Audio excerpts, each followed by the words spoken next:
Bonjour, je suis la Fée des maths. Bienvenue dans cette vidéo d'espace et géométrie. Ensemble, nous allons découvrir comment calculer une longueur grâce à la trigonométrie. Avant ça, je t'invite à t'abonner à notre chaîne YouTube et à activer la petite cloche pour recevoir les notifications.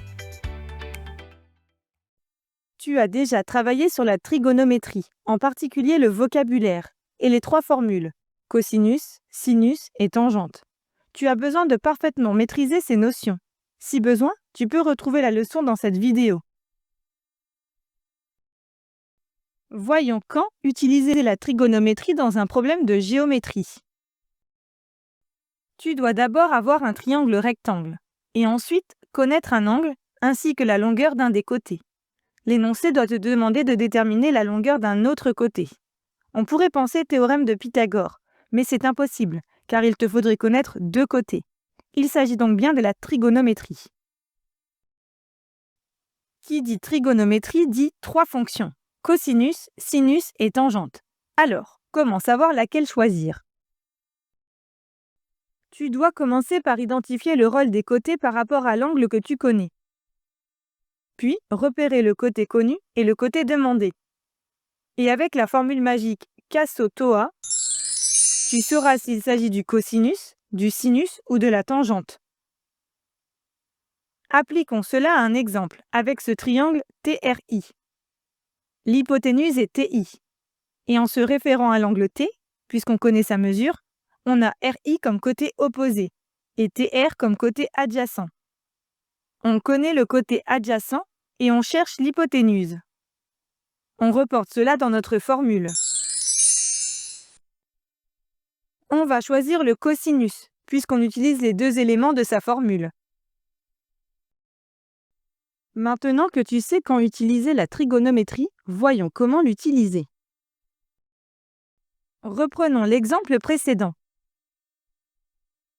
Étape 1, on doit commencer par indiquer le triangle dans lequel on va travailler. Parce qu'il peut y avoir plusieurs triangles dans une figure. Et pour annoncer qu'il est bien rectangle, cette information est indispensable. Ici, il s'agit du triangle TRI, rectangle en R.